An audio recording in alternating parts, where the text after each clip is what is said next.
उतरलो पार सत्य झाला हा निर्धार, तुझे नाम धरिले कंठीनी, केली संसाराची तुटी।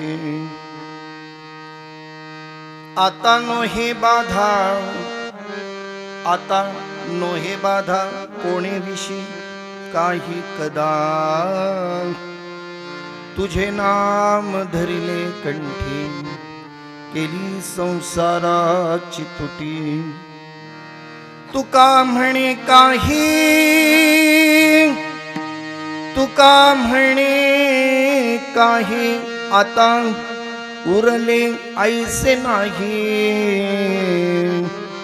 तुझे नाम धरले कंठी, केली संसाराची तुटी। पांडुरंग करू प्रथम नमन, पांडुरंग करू प्रथम नमन, पांडुरंग करू प्रथम नमन। दुसरे चरण संतांचे, दुसरे चरण संतांचे, दुसरे चरण संतांचे। जागृपदा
त्यांच्या कृपादाने कथेचा विस्तार बाबाजी सद्गुरुदास तुका समचरणं सर्वजं सांद्र नीलाबुदाभं जगननिहित पाणी मंडनं मंडनाना तरुण तुलसी माला कंदरं कंजनेत्रं सदयधवलहासं विठ्ठलं चिन्तयामि।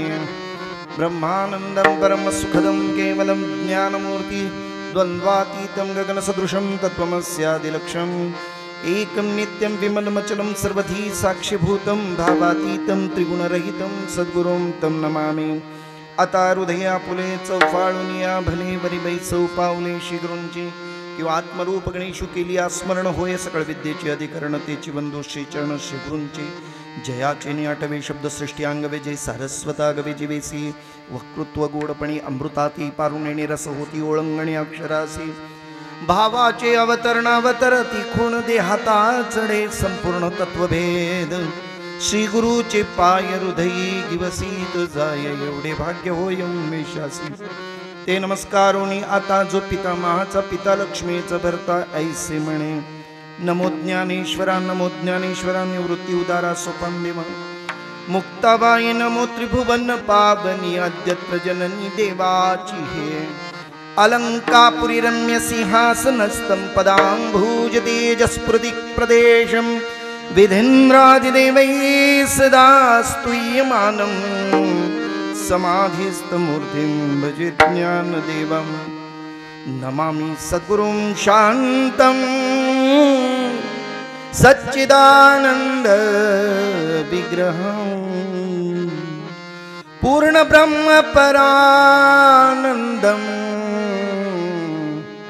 ईशं आनंदी वल्लभं सद्गुरु सच्चिदानंदं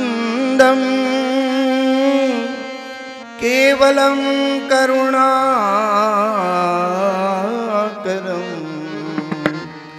ज्ञानयोगेश्वरं वन्दे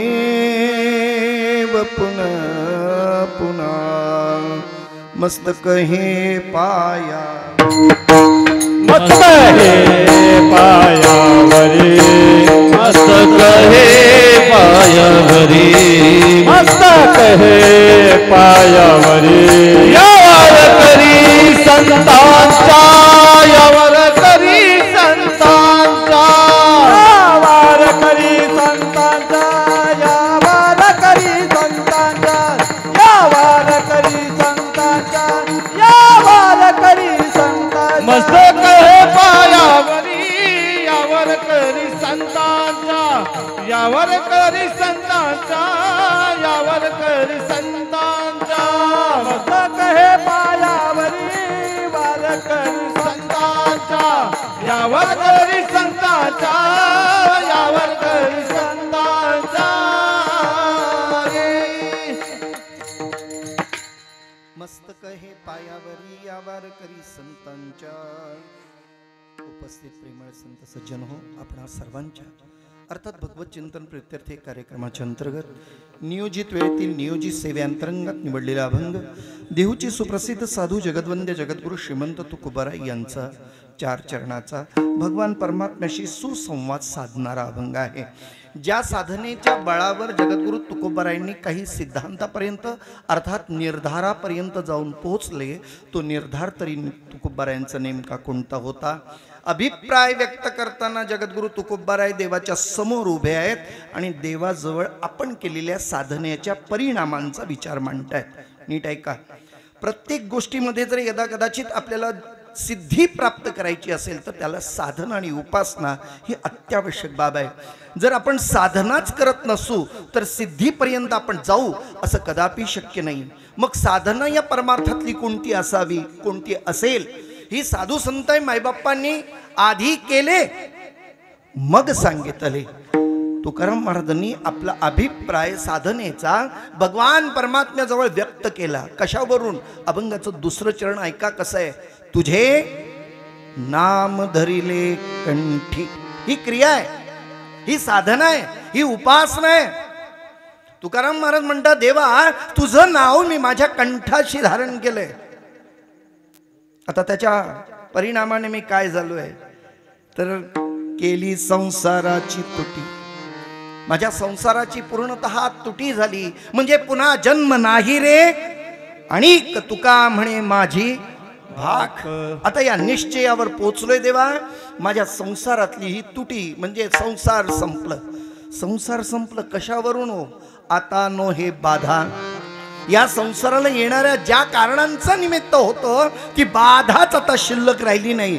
आता नो हे बाधा कोणी विषयी काही कदा, कोणत्याही विषयाच्या अनुषंगाने मला कोणतीच बाधा आता संसाराला परत परत जन्माला येईल अशी राहिलेली नाही म्हणून माझ्या जीवनामधलं आता ही संसाराची तुटी झाली. इतकंच नाही, तुका म्हणे काही आता उरले ऐसे नाही. या जगात जगण्याकरता काहीतरी शिल्लक असावं लागतं. मग इच्छा जरी असेल, वासना जरी असली तरी ती शिल्लक असली पाहिजे. तुकोबाराय म्हणतात माझी वासना संपली, माझी इच्छा संपली, पुरे हा संसार या तत्वबळावर आलोय. मग आत्ता माझ्याजवळ काही उरलंय असं मला बोलायला काही शिल्लक राहिलं नाही. म्हणजे पूर्ण केला मनोरथ आता संपुष्टात आलं. आता काही शिल्लक राहिलं नाही, उरलं असं काही शिल्लक नाही.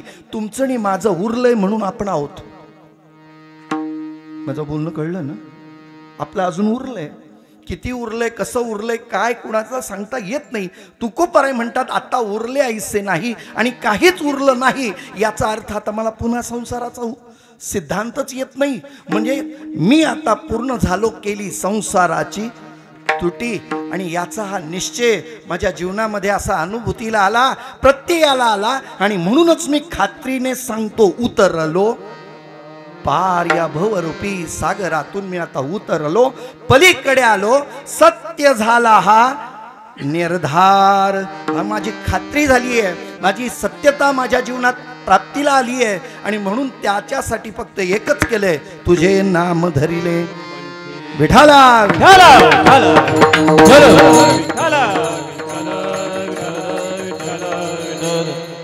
अभंगाचं धावतं चिंतन शब्दशः केलंय. या अभंगामध्ये गौप्यता आहे. इको कमी कर. या अभंगाचं एक चरण आहे, या चरणाला सारा अभंग गुंफलेला आहे. पाहूया कसं आहे.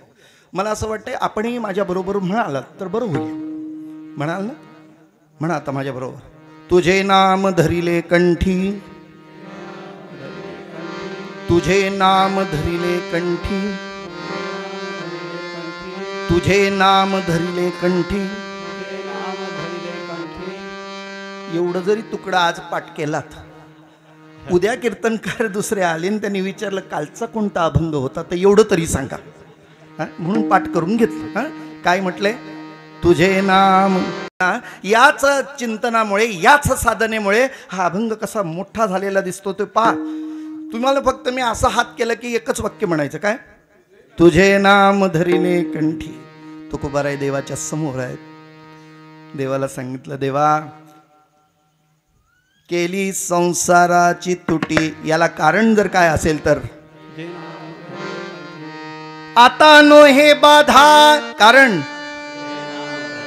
कोणेविषयी काही कदा. कारण तुका म्हणे काही आता उरले ऐसे नाही. कारण आणि याचाच अर्थ आहे उतरलो पार. कारण सत्य झाला हा निर्धार. कारण विठाला.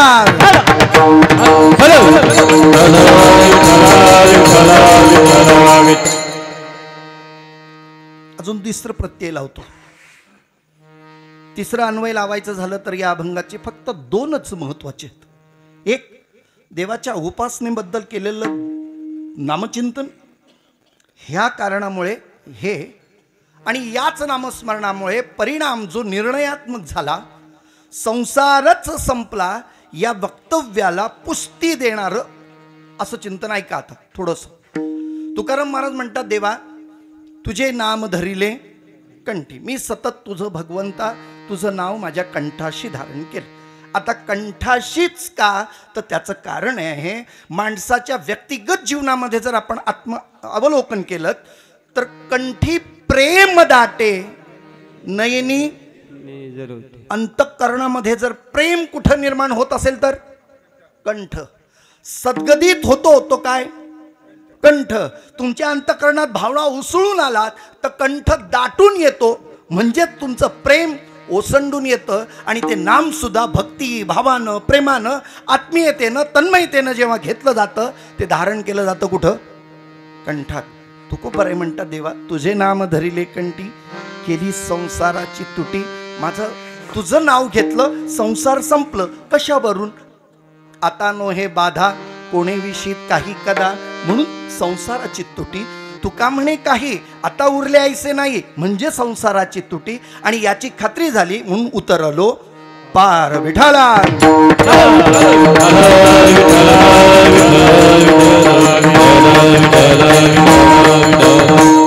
अभंगाचं धावतं चिंतन आपण सर्वांच्या समोर प्रस्थापित केल्यानंतर विश्रुतरीत्या अभंगाकडे वळण्यापूर्वी तूर्त परिहार थोडक्यात असा. आपण सगळे श्रुत मंडळी आहात. गेल्या अनेक दिवसाच्या या प्रयत्नपूर्वक सप्ताहाचं आयोजन नियोजन माझे परमार्थातले परमस्नेही स्नेहांकित डॉक्टर किरण महाराज कुंभार महाराजांच्या अथप्रयत्नातून ग्रामस्थांच्या सहकार्यातून पंचकृषी परिसरातल्या वैभवदृष्टीने जे गुणीजन मंडळी आहेत त्याचबरोबर दातृत्व संपन्न असणाऱ्या व्यक्तिमत्वातून थोर मोठ्यांच्या आगमनातून संपन्न होणारा हा उपक्रम.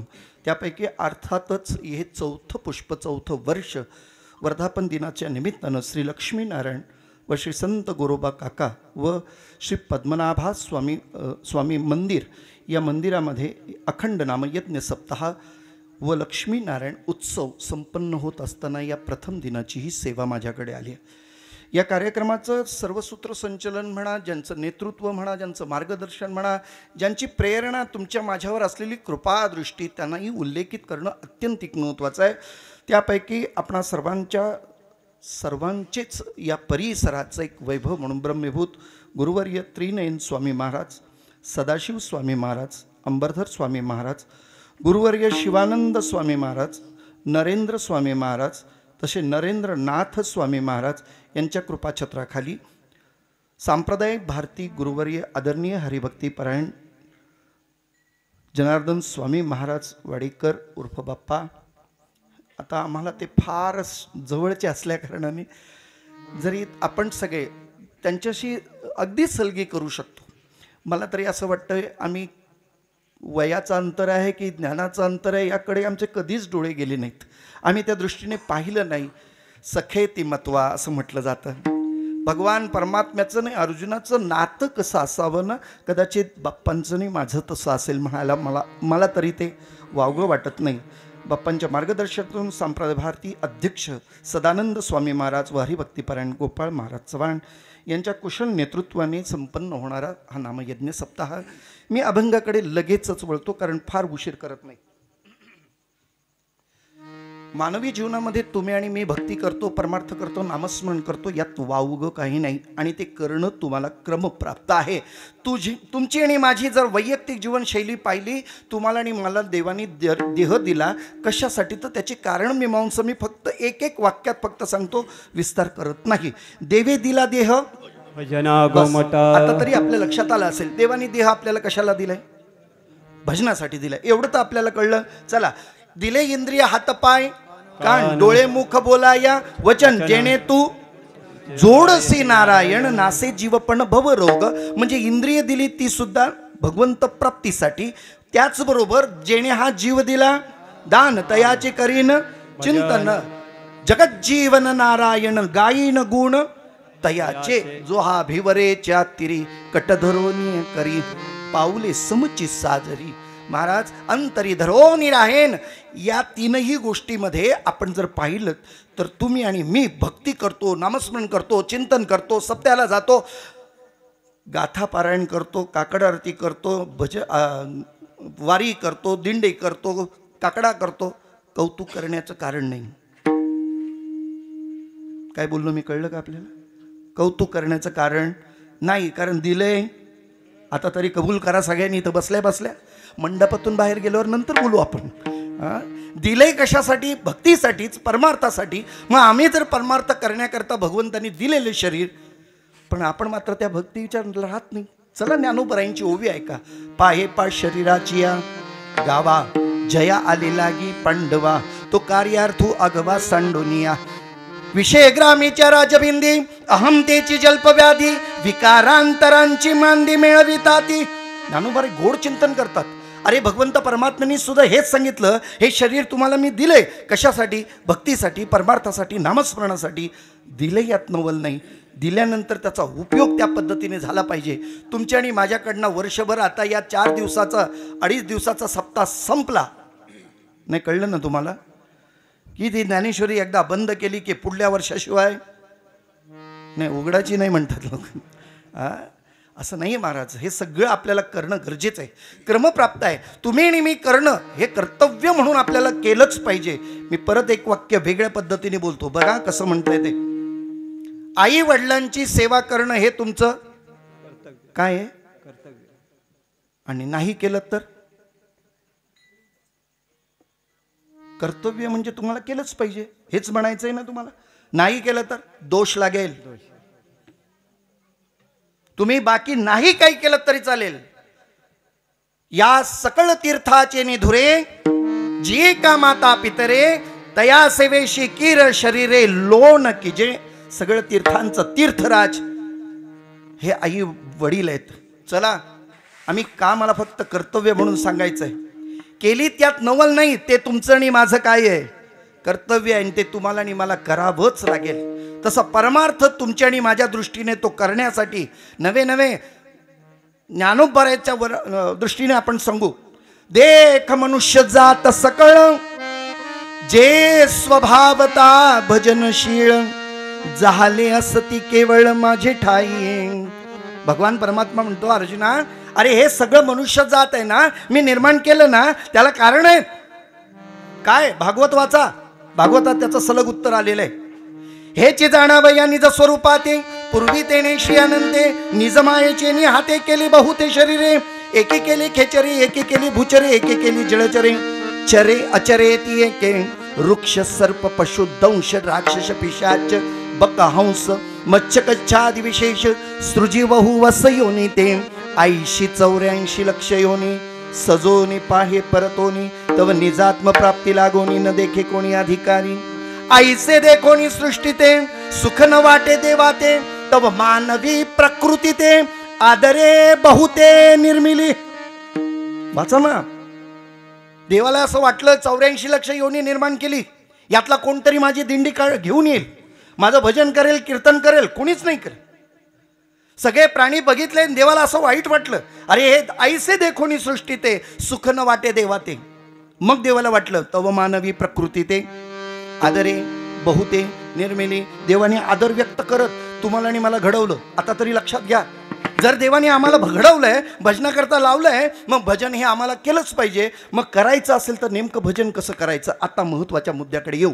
तुम्हाला आणि मला भजन करायचं म्हणजे काय, भज हा धातू आहे, तो सेवा या नाम म्हटलंय. तो धातू कसा आहे, सेवा करणं, भगवंताची सेवा करायची आहे, देवाची सेवा करायची आहे. मग ती सेवा काय, सेवा ते आवडी उच्चारावे नाम. म्हणजे आपण सेवे करता आलो तरी चिंतन नाही देवाचंच. मग यासाठी असं चिंतन करतो, तुम्हाला आणि मला दिलेलं शरीर, आणि आम्ही त्याचा वापर जर योग्य रीतीने नाही केला तर आम्ही सुद्धा देवाला फसवल्यासारखंच होईल नाही का. फसवलं की नाही आपण. कधी कधी देव सुद्धा फसला म्हणायला मला वाईट वाटणार नाही, कारण देवाला वाटलं होतं. कारण तुम्ही आम्ही बाहेर जन्माला येण्यापूर्वी आपण देवाकडे प्रार्थना केली, एक वेळा करी या दुःखा वेगळे तिमिराचे जाळे उगवणे. हे देवा, हे दुरिताचे जाळे उगवणे मला बाहेर कड. आठवी न पाय हा माझा नवस. काय काय केलं आपण सगळं, नवस केला. आठवी न पाय हा माझा नवस, रात्र आणि दिवस तळमळ केलं ना आपण. मग देवाला असं वाटलं आता एवढं सगळं प्रार्थना करतोय, त्याला बाहेर काढावं. देवाला वाटलं आता आल्या आल्या भजनाला लागेल, परमार्थाला लागेल. लहानपणी टाळी वाजवत होता, ज्ञानोबा तुकाराम म्हणत होता, विठ्ठल विठ्ठल म्हणत होता. लहानाचा जसा जसा मोठा व्हायला लागला तसा तसा त्या टाळीपासून, त्या भजनापासून हा दूर गेलं की नाही. संसारामध्ये गुंतलो आहेत, आणि या संसारातल्या गुंतलेल्या अवस्थेमध्ये भजनाकडे आम्हाला प्रवृत्त होता येत नाही. का होता येत नाही, संसारासाठी देवाने शरीर तर त्याच्यासाठी दिलंय, पण गुंतवलं सुद्धा तसंच. देवाने सगळं दिलं ना, त्यामध्ये यात सुद्धा अडकवण्याचं काम देवाचंच आहे. पण देवाने काय केलं, तुम्हाला असं वाटलं, आपल्याला जन्म दिल्यानंतर देवाला असं वाटलं हे भजन करतील, पण देवाने आपण फसवलं, देव सुद्धा फसला. कसं ते ऐका. एक साधं सोपं दृष्टांत आहे, सोपं दृष्टांत आहे. अचानकपणे दुपारी 3-4 वाजता दरम्यान आकाशात काळे ढग जमा झाले. पावसाचं तसे काही ऋतू नव्हता, पण तरी सुद्धा आकस्मिक तो पाऊस पडल्याचा भास होत होता किंवा पडणार होता याची पूर्व तयारी चालू होती. सगळे काळे ढग अगदी 4 वाजता 7 वाजल्यासारखं वाटत होतं. इतके काळे ढग गर्द आले होते. या भिकाऱ्याला तसं वाटलं की माझ्या अवस्थेकडे पाहिलं तर मला कोणी ओसरीला सुद्धा उभं करणार नाही, पागोणीला उभं करणार नाही. मग असं या अवस्थेमध्ये मी आता जर पाऊस पडला तर भिजून जाईल, अंग गोरठेल, नवे मला ताप येईल, थंडी येईल, आजारी पडेन. या भीतीपोटी त्यांनी विचार केला काय करावं. एवढ्यात त्याला ही युक्ती सुचली. काय युक्ती सुचली पहा कशी येते. समोरून एक बाई येत होती, तिच्या हातात छत्री होती, बाजूला पोलीस स्टेशन होतं. यांनी असा विचार केला की आपण धावत जायचं, बाईच्या हातातली छत्री पळवायची, मग बाई ओरडेल चोर चोर चोर, मग पोलीस येतील, मला पकडतील आणि आता तरी बोला ना लवकर तुम्ही, तुरुंगात डांबून ठेवतील. भले काय 4 तास असेल 8 तास असेल, तेवढ्या वेळामध्ये पाऊस तर निघून जाईल. युक्ती चांगली होती की नाही? हो तरी म्हणा. बरं चाललं. त्याला असं वाटलं आता ही युक्ती फायदेशीर आहे. बस त्या बाईला जवळ येऊ दिलं. अगदी पोलीस चौकीच्या समोर येऊन आल्याबरोबर हा धावत गेला, बाईच्या हातातली छत्री घेतली, पळून जायला लागला. त्याला वाटलं आत्ता ओरडेल, नंतर ओरडेल. ती बाई ओरडलीच नाही. वर काय म्हणाली माहितीये? तुझी आहे काय, घेऊन जा. नाही बाई तरी मी कुणाची तरी उचलूनच आहे. बरं ते छत्री तरी नीट असावी, तिला भगदाड पडलेलं. म्हणजे प्रयत्न केला होता त्या निमित्तानं, पण घडलं. अरे देवानी तसंच तुम्हाला आणि मला केलं, पण घडलं नाही, घडत नाही. पण काही साधक म्हणून आपण या अवस्थेचा विचार केला तर जगद्गुरु तुकोबराय तुमच्या आणि माझ्यासाठी आदर्श. यद्यदा चरती श्रेष्ठ तत्तदेव तरो जनः. वडील जे जे करती तया नाम धर्म ठेविती, येरती आचरती सामान्य सकळ. मग साधू संतांनी आपली क्रिया आपल्या समोर व्यक्त केली. म्हणजेच काय, देवाच्या समोर आलेत, देवाशी संवाद साधतायत, देवाजवळ बोलतायत. आता त्यातलेही त्यात फार विस्तार होईल, मी फार विस्तार सांगत नाही. काय म्हटलं माहिती का, देवाजवळ बोलतायत याचा अर्थ काय, देवाजवळ बोलतात म्हणजेच काय, देव त्यांच्याजवळ बोलतोय. आज माणसाजवळ 2 मिनिटं बोलायला थांबत नाहीत. कधीतरी माणसाकडे असं पाहिलं की असं वाटतं याचं बोललं नसलेलंच बरं आहे, त्यापेक्षा बाहेर राहो. मग अशा अवस्थेमध्ये देवाजवळ बोलायचंय. बरं, देवाजवळ बोलायचंय, ती सत्यता प्रकट करायची आहे. ती सत्यता कोणती असावी? जगद्गुरु तुकोबरायांनी आपल्या जीवनामध्ये एका साधनेवर आरूढ झाले. ती साधना, सांप्रदायिक साधना कोणती असेल तर नामसंकीर्तन साधन पै सोपे. आणि त्या सोप्या साधनाने, त्या चरित्र किंबहुना त्याच्या चिंतनाने त्यांच्यामध्ये वेगवेगळे वलय निर्माण झाली. परमार्थ करणाऱ्या माणसामध्ये परिवर्तन दिसलं पाहिजे. 8 वर्ष झाली, 9 वर्ष झाली परमार्थ करतोय, पण काहीच बदल झाला नाही, तर त्याला परमार्थ म्हणता येणार नाही. माहिती कळलं काय माझं बोलणं? 9चा पाडा माहिती आहे ना तुम्हाला? जिथल्या तिथंच. तुम्ही पाहिजे तर करून बघा. 9 एके 9, 9 दुने 18, बेरीज करा 1 अधिक 8 36, 3 आणि 6 पुढे 45, 4 आणि 5 पुढे 54, 5 आणि 4 पुढे 63, 6 आणि 3 बोलत चला तुम्ही पुढे. पुढे 72, 7 आणि 2 81, 8 आणि 1 90, 9 आणि 0 जैसे. बस, अरे तुमचं नाही, माझं आपलं सगळ्यांचं आहे. क्रिया बदलली पाहिजे ना. परमार्थ आमच्याकडे झालाय, तो परमार्थ व्यक्त करता आला पाहिजे. जर एवढं करून सुद्धा जर परमार्थ आम्हाला दिसत नसेल तर आपल्या दृष्टीने तो आपला परमार्थ नित्य आणि चांगला असेलच असं म्हणता येणार नाही. मग काहीतरी दोषयुक्त असेल. पण तुकोबरायांचा परमार्थ दिवसेंदिवस वाढत चालला आणि त्या वाढत्या परमार्थाला एक चेहऱ्यावर आनंद आला. कशावरून? महाराज म्हणतात, आनंदे निर्भर डुल्ला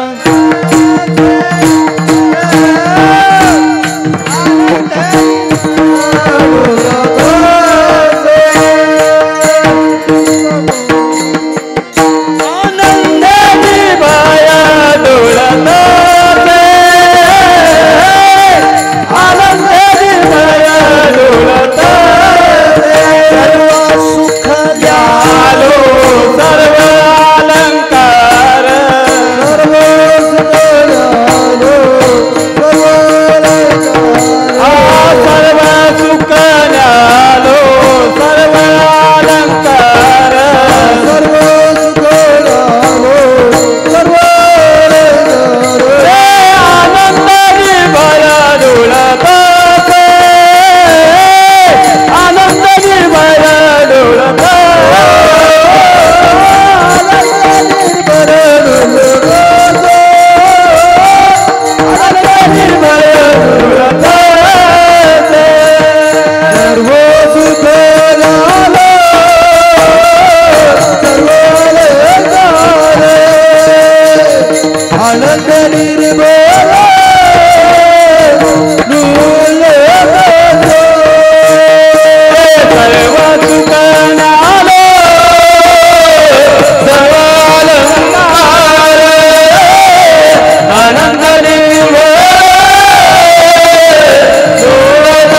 असा विलक्षण असा स्त्रवणारा आनंद, ओसंडून वाहनाचं ते प्रेम असं पाहिलं आणि जगद्गुरु तुकोबारायांच्या त्या प्रेमाकडे, चेहऱ्याकडे पाहिलं आणि भगवंतालाच विचारावं वाटलं, काय तुकाराम महाराज फार वेगळे दिसतंय, काय एवढा आनंद तुमच्या चेहऱ्यावर ओसंडतोय, काय कारण असेल? माझं वाक्य जरा थोडंसं ऐका बरं का. परमार्थ इतका उंचीचा असावा ना की तुमच्या आणि माझ्याकडे बघून लोकांनी परमार्थ करावा. एखादी साडी, एखादी काही ड्रेस असेल, एखाद्याने जर परिधान केला असेल तर 10 जणींनी विचारावं कुठून घेतली, किती रुपयाला पडली. असं जीवन असावं. तसं परमार्थ करताना सुद्धा तुमच्या आणि माझ्याकडे पाहताना लोकांना आनंद व्हावा. नाही तर तुमचा आणि चेहरा माझा जर काय म्हणतात नाही, मोडली गोवरी तैसा दिसे तोंडावरी. काही माणसांचे चेहरे अतिशय भयानक असतात. मी दोष नाही देत त्यांना, पण सांगू का, चेहऱ्यावर अजिबात माशी हलत नाही. त्यांना सुखाचं सांगा नाही तर दुःखाचं सांगा. चेहऱ्यावरून त्यांच्याकडे असं बघितलं ना तर असं वाटतं संसाराचा भार ह्यांच्याच भोकांडी घातला. हाय, चेहऱ्यावर हास्यच नाही. मी एक सांगून जातो, माणूस काळा असला तरी चालेल, कुरूप असला तरी चालेल, पण चेहरा कसा असावा, स्माईल त्याच्याकडे. अहो, एक क्षणाचं स्माईल आमचं लाईफ बनवतं, बरोबर ना? आम्हाला तो कॅमेरामन सांगतो थोडा स्माईल प्लीज. का सांगायची वेळ येते, हा बाहेरचं नको, आतूनच आलं पाहिजे. तसं आनंद परमार्थ जीवन जगताना भगवान परमात्म्याने विचारावं, तुकाराम महाराज थांबा ना 2 मिनिटं, काय झालं? काही नाही, विलक्षण आनंद तुमच्या चेहऱ्यावर दिसतोय, अगदी निर्भयता जीवनामध्ये दिसून येते. काय आहे, काय यासाठी केलं तुम्ही, काय केलं? तुकाराम महाराज म्हणतात, देवा काही नाही, एकच साधनेवर आरूढ झालो, ती साधना कायम स्वरूपी जीवनात बांधून घेतली. कोणती साधना आहे देवा? खरंच सांगू का? आता तू म्हणूनच सांगतो, जगाला सांगण्याची गरज नाही, पण तुला जे मी करतोय ते तुला नीट कळेल का. मी जे बाहेर सांगतोय तो दांभिकपणा असेल, पण तू अंतरात अंतरीची घेतो पाहे जोडी भावाची. आत काय ते आपल्यालाच कळणार आहे का? देवाला कळणार आहे. बाहर की तो खूप बनी, अंदर की तो राम जानी. बाहेरून दिसायलाच असं आहे, तसं आतमध्ये असेलच असं नाही.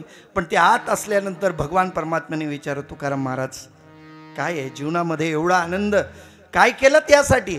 म्हणे, देवा सांगू का? तो आनंद तुला सांगावं वाटतंय आणि इच्छाही व्यक्त झाली आहे, तू विचारलंयस ना, मग असू दे, आधी अर्धा तास का होईना पण मी तुझ्याशी बोलतो. आता कळतंय ना तुम्हाला?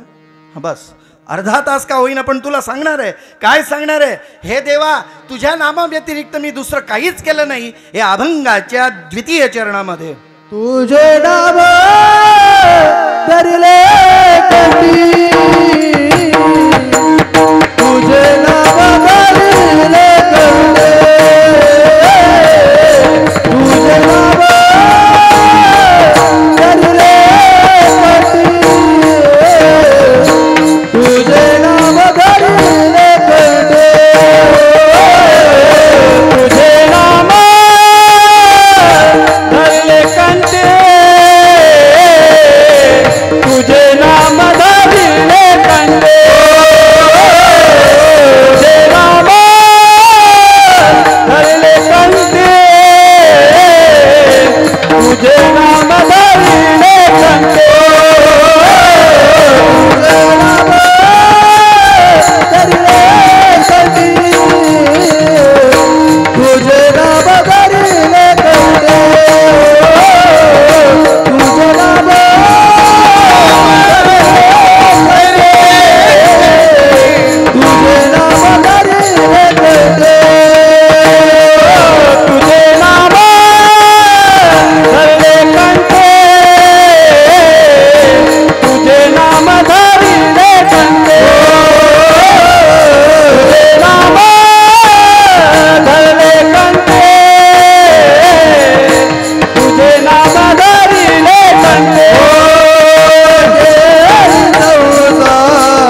असेल, इतकं सहज आहे का हो?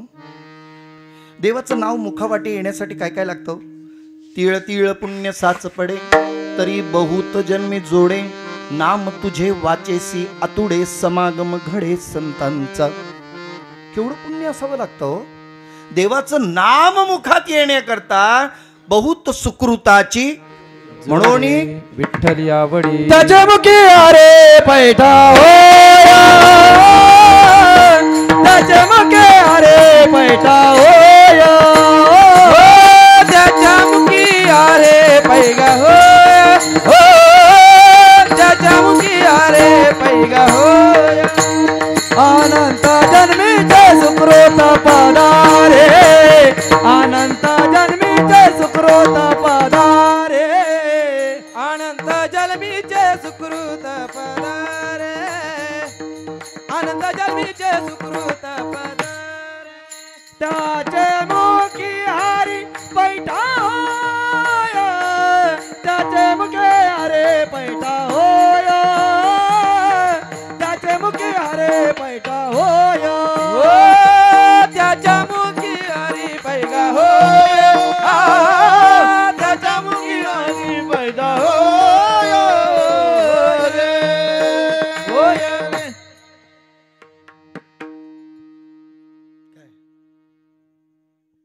प्रमाण काय?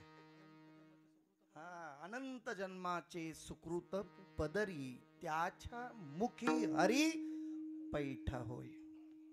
अनंत जन्म घ्यावे लागतील, तेवढी सुकृत निर्माण करावी लागतील. मग सगळ्यांमुखांमध्ये देवाचं नाव का येत नाही? नाही येणार महाराज. नाव मुखावाटे येण्याकरता पहिले पाप जावे लागतील, तर नाव मुखावाटे येतं. हे पाप आडवं येतं. तुका म्हणे नाड पाप ठाके हिता आड. आणि हित म्हणजे काय? हित ते करावे. मग हे जर पाप आडवं येत असेल तर ते पाप तरी आम्हाला जाईल कसं? अरे त्याच्यासाठी सुद्धा नामस्मरणच पाहिजे. पण नामस्मरण केल्याशिवाय आम्हाला पुढे गतीच नाहीये. मग जगद्गुरु तुकोबाराय ज्या अर्थी म्हणतायत त्या अर्थी त्यांच्या जीवनामध्ये पहिलं काहीतरी असलं पाहिजे, पूर्व सुकृत असलं पाहिजे, पुण्याई असली पाहिजे. मग ती पुण्याई कोणती असेल तर एकीकडे असं म्हणता येईल त्यांच्या परंपरेचं पुण्याई त्याच्यामध्ये 8 पिढ्या परमार्थ करतो. काय बोललो मी? 8 पिढ्या. आम्हाला जर तसंच जर परमार्थ करायचं झालं तर परंपरा त्याचे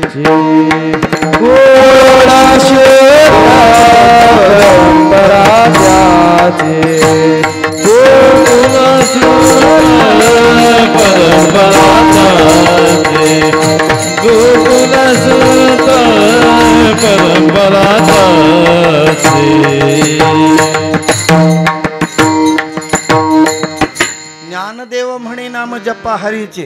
हा, आपण रोज हरिपाठ म्हणतोय ना, त्याच्यामुळे होतं असं कधी कधी. परंपरा त्याचे कुळ शुद्ध. महाराज हे ज्या शुद्ध कुळामध्ये आपल्याला जन्माला घ्यायचं असेल तर त्याच्यामध्ये नामजप महत्वाचं आहे. तुकाराम महाराज म्हणतात आमच्या घरामध्ये ती परंपरा आहे, त्या परंपरेचं अंतर्गत म्हणा. वडिलोपार्जित परंपरा आहे, वडिलोपार्जित परमार्थ आहे. कदाचित नसेल तर आता जर सुरुवात झाली असेल तर ती सुद्धा असू शकते. कशा माझ्या वडिलांची मिरासी गा देवा. अरे भगवंताचं नाव येण्याकरता सुद्धा सगळ्यांच्या मुखातून येत नाही. मला वाटतं जुने कीर्तनकार आम्हाला ते त्यावेळेला कथा सांगत होतो आम्ही. किती जरी प्रयत्न केले नाही एखाद्याच्या मुखातून देवाचं नाव घ्या तर तो बोलणार नाही. जुन्या गोष्टी आठवतात ना तुम्हाला? एक म्हातारा मरायला आला आणि त्याची वाचा गेली, तो वाक्य वाक्य वाक्य करायला लागला. घरातल्या मुलांना वाटायला लागलं मरता मरता का होईना बाप बाप म्हणायचा विचार करतोय, वासुदेव केशव म्हणायचं असं. पोरांनी पैसे खर्च केले, डॉक्टर उपचार केले, एकदाचं औषध दिलं, ते बोलायला लागलं. काय बोललं माहिती काय? वासुदेव केशव नाही बोललं. हा, आमची जुनी मंडळींना माहिती आहे. अरे कार्ट्यानो असा संसार कराल काय? अरे वासरू केव्हापासून केरसुनी खातोय, म्हणजे मारायला टेकलं तरी अजून. पोराला वाटलं एवढा पैसा खर्च केला पण काहीतरी बोलावं. धान्याची रास अशी उभी केली होती, त्या राशीला अशी ब्लेड मारली. का ब्लेड? ती धान्य असं पडायला लागलं, आवाज आला धान्याचा. हे बाप उठेल आणि बघेल आणि असं म्हणेल, अरे कुणीतरी याला शिवा शिवा शिवा, म्हणजे कमीत कमी शिवाचं नाव येईल. ते म्हातारं तसं नाहीच बोलला. अरे बघता काय, टाका मारा. मुखातून नाव मुखावाटे येणं पुण्याईचं काम आहे. जगद्गुरु तुकोबाराय म्हणतात, माझं काहीतरी पुण्य फळाला आलं, भगवंताचं नाम माझ्या मुखामध्ये बसलं. ते कसं बसलं? माझी मज झाली अनावर वाचा, छंद या नामाचा घेतला. आणि तो नाम माझ्या मुखामध्ये सहजपणे आलं. कसं? जागृती, स्वप्नी, सुषुप्ती, पांडुरंग. अरे जागतेपणात झोपेत असलो तरी, सुषुप्तीत असलो तरी पांडुरंग किती मुखामध्ये बसलो पाहिजे, किती सहज. कसं जमलं पाहिजे? बोला बोला लवकर. सहज. मी बोलू का? सुरुवातीला कठीण असतं, पण नंतर सहज होतं, करता आलं पाहिजे. आम्ही नवीन MAT शिकलो ना, MAT, तेव्हा तो फर्स्ट गिअर असा वर टाकायचा, क्लच दाबून धरायचा, मग ते शिकवणारा सांगायचा ब्रेकवर पाय ठेव, पुढे एक्सलेटर थोडं हळूहळू सोड आणि क्लच हळूहळू सोड, समोर. हे एवढं सगळं त्यात परत बॅलन्स घे, काय कुठे इकडे तिकडे जाता कामा नाही, एकदम गाडी सोडू नकोस. हे किती शिकवलं की नाही आम्हाला.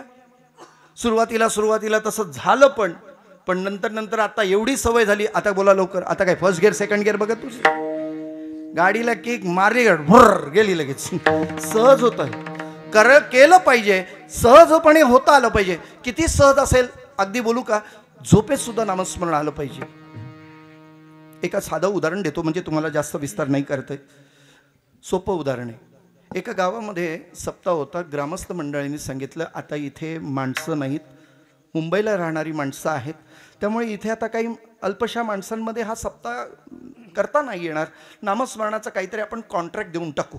मग आपण असं करू, आळंदीच्या बुवांना कोणाला तरी बोलावून घेऊ. त्या आळंदीच्या बुवांशी कॉन्ट्रॅक्ट केला.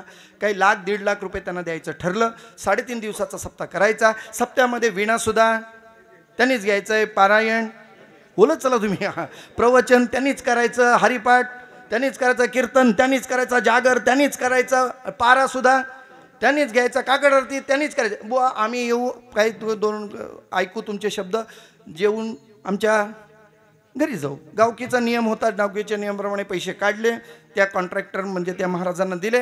महाराजांना सांगितलं हे सप्ताह तुम्ही सांभाळायचं. त्या महाराजांनी सुरुवात केली. सकाळपासून सगळी विधी सुरू झालं. रात्रीचं कीर्तन झालं. काहीशा मंडळींनी जागर केलं, घरी निघून गेले. आणि घरी गेल्यानंतर गाव आपल्या म्हणजे मंदिर गावाच्या बाहेर असल्या कारणाने गावातला कोणीच माणूस नाही, कारण कॉन्ट्रॅक्ट दिले ना, आपण पैसे दिलेत ना त्यांना. मग गावातली माणसं निश्चिंत.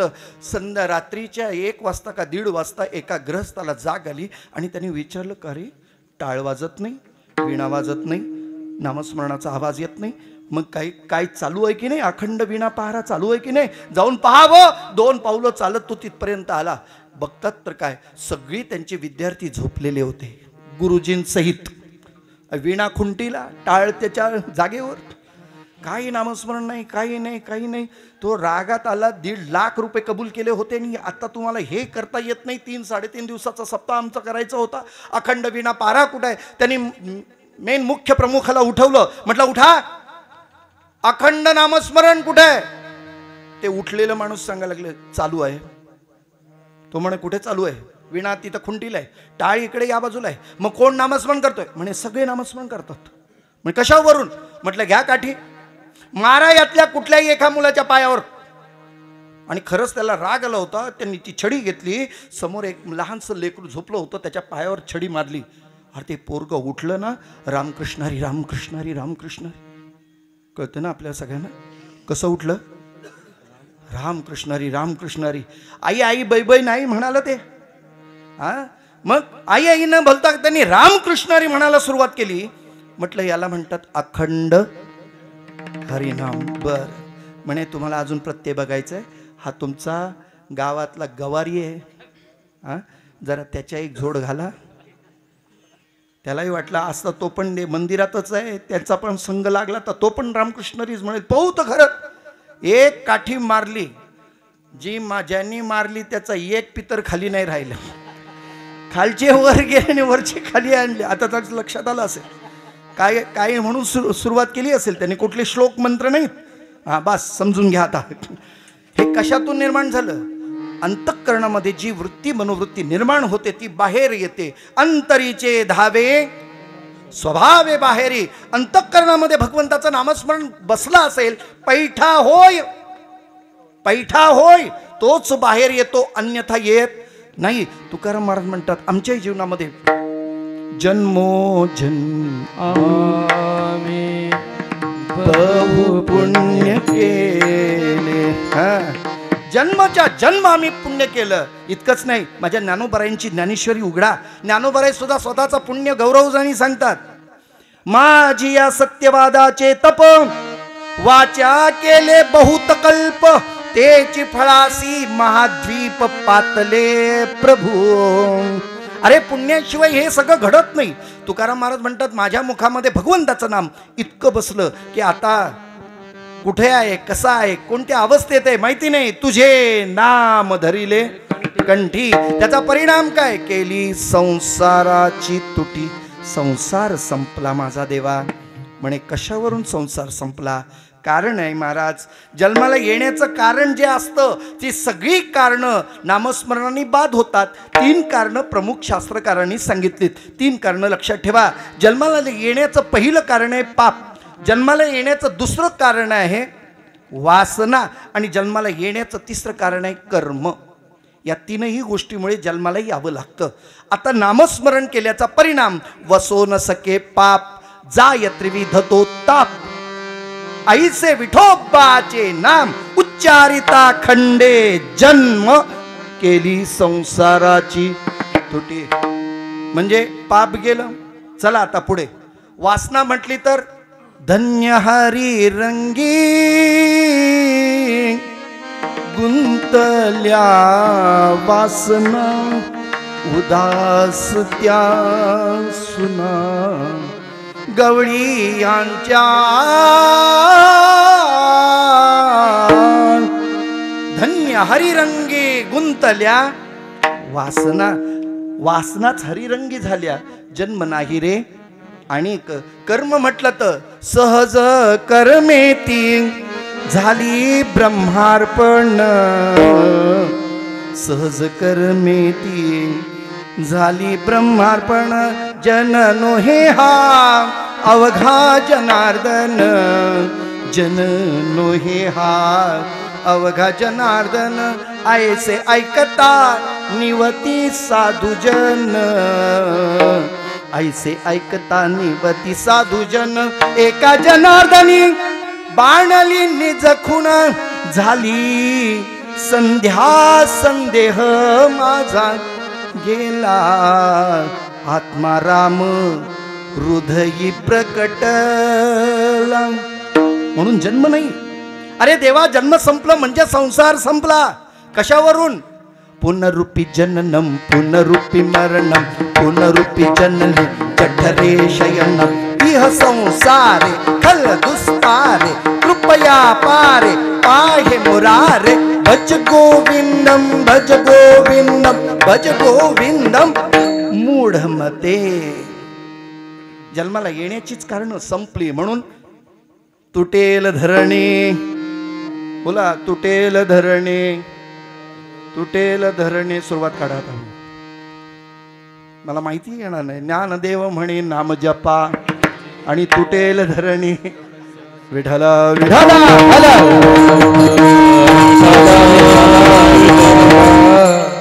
महाराज, संसाराची ही व्याप्ती. संसार सहजपणे सांडवला गेला. संसाराबद्दलची आसक्ती निर्माण न राहणं याला संसाराची तुटी म्हणतात. तुमच्या आणि माझ्या जीवनात अजूनही संसाराची आसक्ती बसलेली बरीचशी माणसं अजूनही चपलीवर लक्ष ठेवून आहेत. आत्ताच घेतले. कुठून? पालीवरना. राहिली तर बरी म्हणायची, आपली म्हणायची. बसली तिथं ना. संसार आहे महाराज. इथं बसला तरी तिथं घराला हिचके देत असतील. संसार आहे.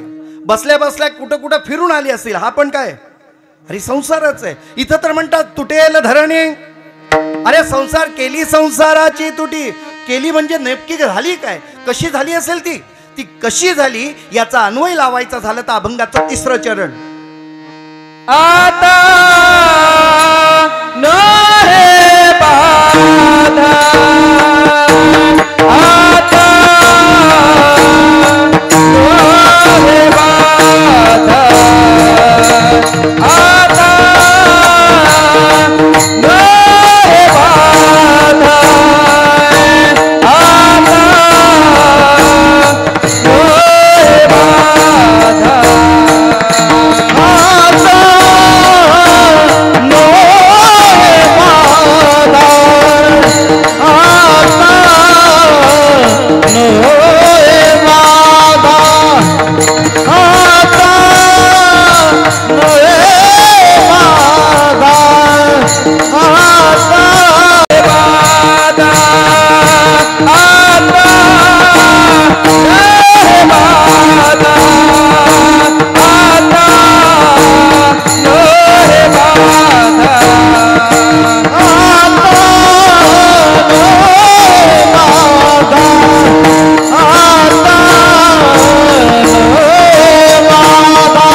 एक आठवतंय म्हणून सांगतो. पूर्वीच्या काळात मी आताच नाही सांगत, पूर्वीच्या काळामध्ये एखादी मुलगी, एखादा पुरुष, एखादी स्त्री, एखादा मुलगा घरातून बाहेरून घरात आला की तो विचित्र वागायला लागला की लोक म्हणायची याला बाधा झाली. त्यावेळेला मांत्रिक असायचे. मला आठवते मी पाहिले म्हणून बघतो. ते मांत्रिक त्याला समोर धरायचे, त्याचे केस धरायचे, बोल कोण आहेस असे विचारायचे. नाही तर पाणी मारायचे, ते तांदूळ मारायची, रेती मारायची, एखादा वेताची काठी असायची, बोल. तो बोलेपर्यंत त्याला मार खायला लागायचा. काय माहिती नाही, पण मार खायचं एवढं मात्र माहिती. बरं बोलायला लागला ना तर तो सांगायचा, पण आपलं नाव नाही सांगायचं. कुठलं सांगायचं माहिती आहे? मी चिंचेवरचा, मी पुलाखालचा, आहे की नाही. त्याचं नाव काय सोम्या गोम्या काय असेल ते, पण नाव तो कुणाचं सांगायचं? त्याचा वरचा. बरोबर आहे की नाही. जो बसलाय त्याचं नाव सांगायचं. आता तरी कळलं असेल तुम्हाला. बरं, म्हणजे मग असं म्हणता येईल की नाही, पूर्वी भूत होती. आता जरा विधान बदलून बोलू का? क्षमा मागून बोलतो, पण बोलतो. काय आहे, पूर्वी भूत होती, आता नाहीत असं होऊच शकत नाही. त्याचं कारण आहे पंचमहाभूत आहेत, त्याच्यामध्ये ते भूत आहेत. अजून नसेल तर ज्ञानोबरांचं म्हणतात ना, काय म्हणतंय, किंवा मगाशी आपण म्हटलंय वृक्ष सर्प दश पशु दंश राक्षस पिशाच बकहंस. पिशाच म्हणजे भूत. ज्ञानोबराय पण म्हणाले की नाही, पळे भूत बाधा भेणे तेणे. आता तरी कळेल का हरिपट? ज्ञानदेव म्हणे हा नाम जपा नाही, ज्ञानदेव म्हणे किंवा हरि उच्चारणी मंत्र पै अगाध पळे भूत बाधा भेणे तेणे. म्हणजे भूत जणू जातात, एवढं तर कळलं. म्हणून माणूस रात्री एकट्याला जायचा प्रसंग आला की राम राम राम राम राम राम राम श्वास पण मध्ये सोडत नाही. कारण त्या दोन रामच्या मध्ये जर गॅप ठेवला तर काय भूत बसेल काही सांगता येत नाही.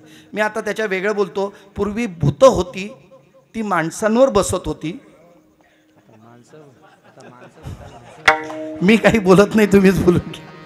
आता माणसंच, अरे ते भूत झाली, ती आता भूत बसणार तरी कुठं, म्हणून दिसत नाहीत. विठाला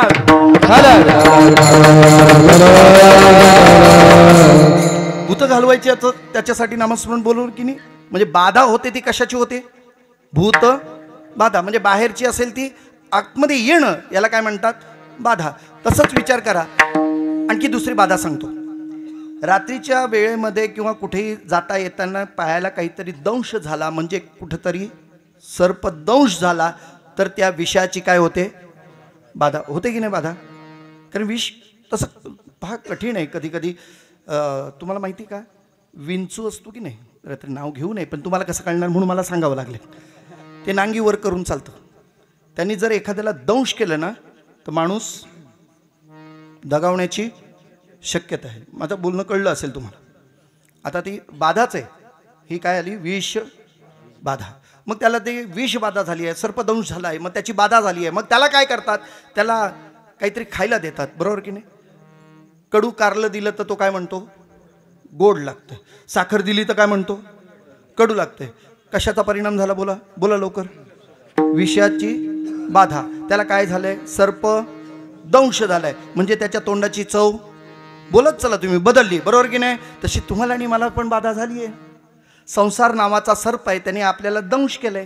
त्यामुळे विषय विषयाचा, हा इथं या ना, गोड परमार्थ लागे कडू, कडू तो विषय गोडो जीवासे झाला. विठ्ठला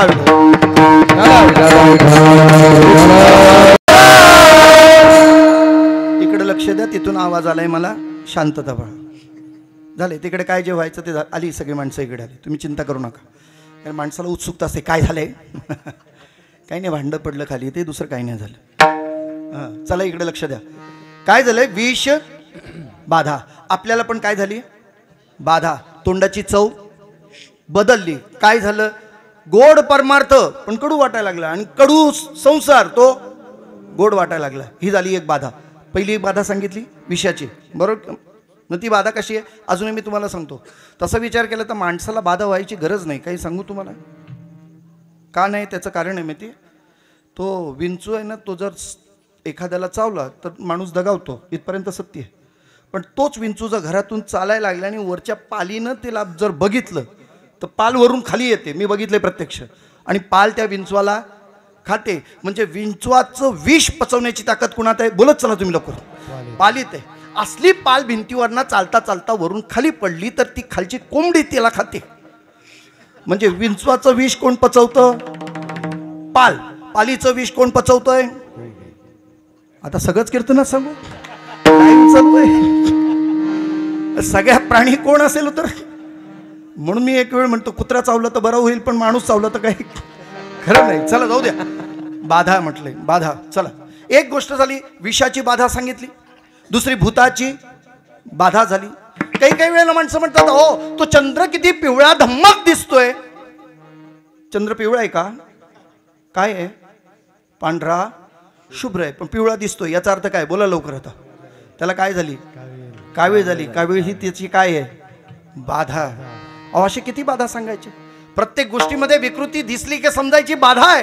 मग कशाची नाही असेल. मी म्हणतो या सगळ्या बाधा बाजूला ठेवा. एक बाधा मात्र कुणालाच नसली तर ही बाधा मात्र सगळ्या नाही. कोणती बाधा असेल तर या काळाची बाधा. नोहे मग बाधा काळ दूत यमाची. सुखे सेऊ ब्रह्मानंदा गाऊ राम नाम सदा. नोहे मग बाधा काळदूत यमाची. करू वासुदेव स्मरण तेने तुटे रे बंधन. खंडेल कर्मांचे विंदान वासुदेव जपताची. म्हणून बाधा घालवायची असेल तर तुकोबराय म्हणतात आता नोहे बाधा कोणे विशी काही कदा. मला बाधा नाहीये. याचं कारण काय देवा? तुझं नाव कंठाशी धारण केलं त्यामुळे बाधा नाही. इतकंच नाही, ज्या संसारामध्ये तुम्ही अनासक्त होण्याकरता प्रयत्न करत असाल पण आसक्तीत गुंतलेलो आहोत, मग या गुंतलेल्या विचाराला सुद्धा तुकोबराय म्हणतात देवा संसाराचा कोणताही मोहपाश मला आकर्षित करू शकत नाही. संसारातली कोणती गोष्ट मला हवीशी वाटण्यासारखे प्रलोभन माझ्यामध्ये जवळ राहिली नाहीच. इतकंच नाही, मला काही व्हायचंय, मला काही करायचंय, मला काही दाखवायचंय असं काहीच उरलं नाही. म्हणून मी पूर्णत्वाने झालो अभंगाचं शेवटचं. उतरलो तुका